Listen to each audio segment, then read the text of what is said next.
में अनलॉक की खबरों के साथ 1 जून यानी कल से मध्य प्रदेश में अनलॉक शुरू हो रहा है।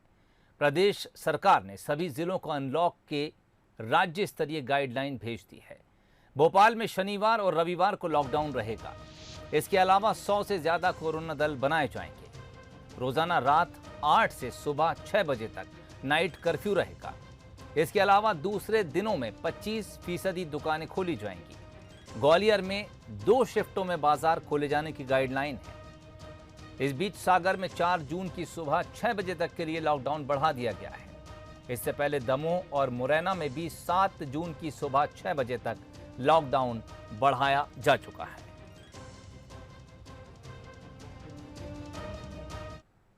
टेस्ट हुए थे 75,417, उसमें से पॉजिटिव आए केवल 1205। पॉजिटिविटी रेट लगातार घटता जा रहा है, 1.6% तक पहुंच गया है। रिकवरी रेट बढ़ के हमारा लगभग 96% हो गया है। लगातार स्थिति सुधर रही है। अब 30 मई के टेस्ट में तो खंडवा में एक भी पॉजिटिव नहीं आया और प्रदेश के 30 जिले ऐसे हैं जहां 10 से कम पॉजिटिव केस आए हैं। इसलिए कोरोना कर्फ्यू अभी हम समाप्त नहीं कर रहे हैं। कोरोना कर्फ्यू 15 जून तक जारी रहेगा, लेकिन कोरोना कर्फ्यू में हम छूट दे रहे हैं। लेकिन कुछ गतिविधियां ऐसी हैं जिन पर पूरे प्रदेश में प्रतिबंध रहेगा और अपनी सुरक्षा के लिए, संक्रमण को रोकने के लिए वो पाबंदियां जरूरी है। सभी सामाजिक, राजनीतिक, धार्मिक आयोजनों पर प्रतिबंध रहेगा। खेल की गतिविधियां, मनोरंजन, शैक्षणिक सांस्कृतिक गतिविधियां, मेले इत्यादि पूरी तरह से प्रतिबंधित रहेंगे। स्कूल, कॉलेज, कोचिंग संस्थान ये भी बंद रहेंगे। सिनेमाघर, शॉपिंग मॉल्स, व्यायामशाला,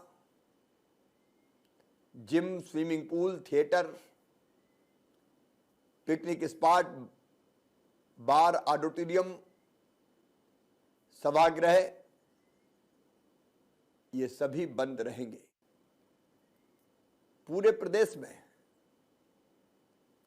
शनिवार रात 10 बजे से सोमवार सुबह 6 बजे तक पूरी तरह से जनता कर्फ्यू लागू रहेगा और रोज पूरे प्रदेश में रात 10 बजे से लेके सवेरे 6 बजे तक नाइट कर्फ्यू लागू रहेगा। कुछ गतिविधियां ऐसी जो संपूर्ण प्रदेश में मुक्त रहेंगी, मतलब की जा सकेंगी।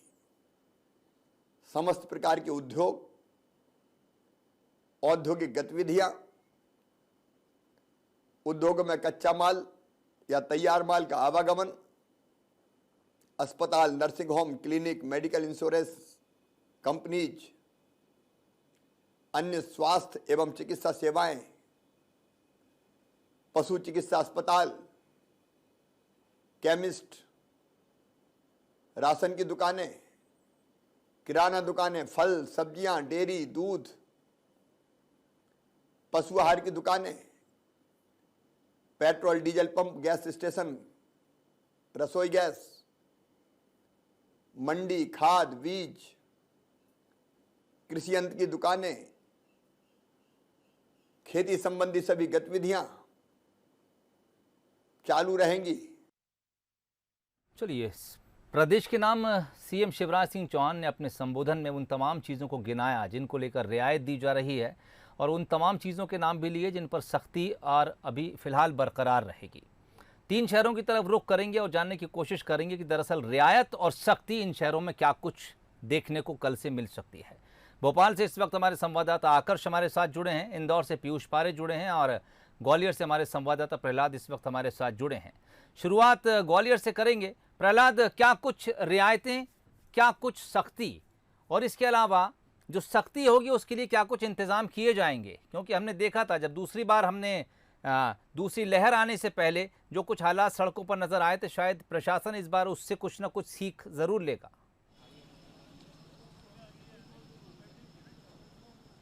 बिल्कुल अंदाज़ा लगा सकते हैं कि एक बड़ा एक्शन प्लान बाजार को खोलने को लेकर बनाया गया है और प्रत्येक क्षेत्र के एसडीएम को इसकी जिम्मेदारी सौंपी गई है। और फॉर्मूला ये है कि डे निर्धारित किए गए हैं और प्रत्येक दिन जिस तरीके से बाईं तरफ की दुकान खोलनी है तो वहाँ बता दिया गया है व्यापारियों को, और दूसरे दिन जब दाईं तरफ की दुकान खोलनी है तो बाईं तरफ वाली दुकान के जो हिस्सा है वो पूरी तरीके से बंद रहेगा। अभी भी मैं कैमरा पर्सन को कहूँगा कि वो दिखाएं कि किस तरीके से जो महाराजवाड़ा है शहर का हृदय स्थल है और यहाँ अभी थोड़ी देर पहले व्यापारीगण आए थे, उनसे चर्चा हुई है। एसडीएम जो अनिल बनबारिया हैं वो मौके पर बैठे हुए हैं, उन्होंने व्यापारियों को पूरा एक्शन प्लान समझाया है और बताया। हाँ बिल्कुल, ये पूरा एक्शन प्लान बना है और बाद में उन्हें ये बताया गया कि कैसे पूरा जो क्षेत्र है, पूरा जो बाजार है वो कैसे खुलेगा। व्यापारियों की तमाम दलीलें थी, लेकिन प्रशासन ने स्पष्ट तौर पर कहा है कि कोविड गाइडलाइन का उल्लंघन ना हो, इसका पूरा ख्याल रखा जाएगा। हमारे साथ बात करने के लिए खुद क्षेत्र के एसडीएम अनिल बनबारिया हैं। एसडीएम साहब, किस तरीके का एक्शन प्लान है और कैसे पूरे बाजार को खोला जाएगा ताकि कोविड गाइडलाइन का पालन हो? क्या क्या रियायतें हैं? जो पहले से जो दुकानें खुल रही थी जो अत्यावश्यक सेवाओं में थी, जिसमें दूध, ब्रेड, अंडा, मेडिकल स्टोर, पेट्रोल पंप और आपके गवर्नमेंट ऑफिसेज, ये समय जो है जो 9 बजे तक था उसको 11 बजे तक किया है, फल का, सब्जी का। उसके अलावा जो अन्य दुकानें जो अभी तक प्रतिबंधित थी उनके लिए एक जनरल फार्मूला धारा 144 का जो ऑर्डर निकला है डीएम सर का, उसमें दिया है कि यदि हम उत्तर से दक्षिण की तरफ किसी बाज़ार में जाएंगे तो जो दाएँ हाथ की पट्टी है, दाएं हाथ की पट्टी मंगलवार, गुरुवार और शनिवार को खुलेगी और बाएं हाथ की पट्टी जो है बुधवार, सोमवार, बुधवार और शुक्रवार को खुलेगी। तो उसी आधार पे हमने एक एक बाज़ार का उसका सिरे से लेके दूसरे सिरे तक कब वो खुलेगी, मंगल को या सोमवार को या बुध को, वो हमने पूरा यहाँ व्यापारी संगठन के जो पदाधिकारी हैं उनको बता भी दिया है और उनको व्हाट्सएप पे उनको पूरा जो बाज़ार वाइज जो प्लान है वो भी हमने उनको सेंड कर दिया है। अच्छा, ये जो क्षेत्र के जो जिम हैं और जो पब्लिक प्लेसेस हैं, चाहे वो पार्क की बात कर लें और अन्य जो जगह हैं, क्या उन्हें रियायत है? नहीं, वो अभी वो जो उसमें शायद मेरे समझ से अभी नहीं है, उसमें जिम वगैरह नहीं खोले हैं अभी जो है। और मैं पूरे ऑर्डर अभी अच्छी तरह, मैं अभी चूँकि इसी काम में लग गया था, ये सबसे ज़रूरी था बाज़ार का, लेकिन जिम वगैरह भी नहीं खोल रहे हैं। जिम है, स्कूल हैं, ये तो पूरा बंद ही है अभी, और शासन से भी बंद है अभी, जो मध्य प्रदेश शासन ने भी अभी इनको खोलने की अनुमति नहीं दी है अभी। एक सवाल और है कि क्योंकि बाजार खुलेगा, शादियों का सीजन है, तो भीड़ को कैसे नियंत्रित करेंगे? भीड़ को तो देखिए, पब्लिक भी अवेयर है, पब्लिक भी जानती है कि कोरोना महामारी फैल रही है, तो वो भी जो है जब ही निकल रही है कि जब उसको ज़रूरी काम होगा। तो एक तो पब्लिक में भी अवेयरनेस है, दूसरा हम लोग भी अलर्ट हैं, और तीसरा जो हमने प्रतिबंध समय समय पर समय में ढील देते हैं, उसको बढ़ाते हैं, उसको कम करते हैं महामारी की को दृष्टिगत रखते हुए, तो भीड़ को हम नियंत्रित करेंगे, हमें पूरा विश्वास है।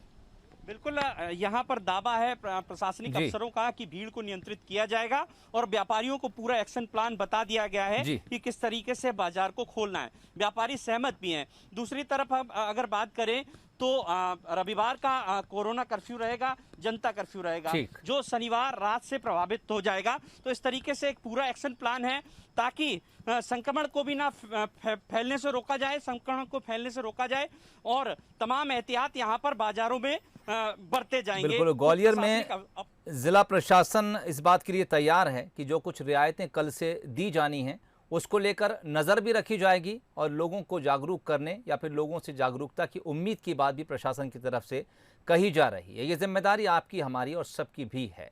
रुक करेंगे इंदौर की तरफ। पीयूष इस वक्त हमारे साथ जुड़े हैं। पीयूष, इंदौर हमेशा से चर्चा में रहा, अब एक बार फिर से हम अनलॉक की तरफ जा रहे हैं। क्या कुछ रियायतें खास तौर से इंदौर के लिए और क्या कुछ सख्तियां हैं जिन पर अभी भी पाबंदी रहेगी? देखिए बिल्कुल सोहेल, आपने सही कहा कि इंदौर चर्चाओं में रहा है, खासतौर पर जब सेकेंड वेव यहाँ पर कोरोना की आई उस वक्त भी इंदौर लगातार हॉटस्पॉट बना रहा और बड़ी संख्या में पॉजिटिव केसेस यहाँ पर सामने आए। और अब जब इंदौर 1 जून से अनलॉक हो रहा है तो उसे लेकर प्रशासन ने साफ तौर पर यहाँ पर तैयारी कर ली है, एक्शन प्लान तैयार कर लिया है।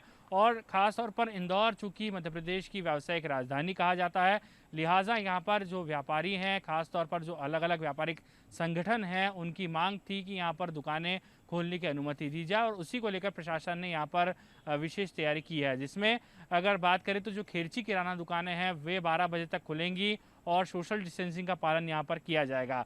थोक दुकानों की बात करें तो यहाँ पर प्रशासन ने साफ तौर पर निर्देश दिए हैं कि अल्टरनेट डेज यानी कि एक दिन छोड़कर इन दुकानों को खोला जाएगा और उसमें भी जो थोक की दुकानें हैं, थोक के बाज़ार हैं, चाहे सियागंज हो, मारोठियाँ हो, छावनी हो या ऐसे बड़े बाज़ार जहाँ पर बड़ी संख्या में जो खेरची व्यापारी पहुँचते हैं, वे भी यहाँ पर नहीं पहुँचेंगे। सिर्फ यहाँ पर डिलीवरी का काम होगा, यानी सीधे तौर पर फ़ोन पर ऑर्डर यहाँ पर लिए जाएंगे और उसके बाद में सामान की डिलीवरी की जाएगी।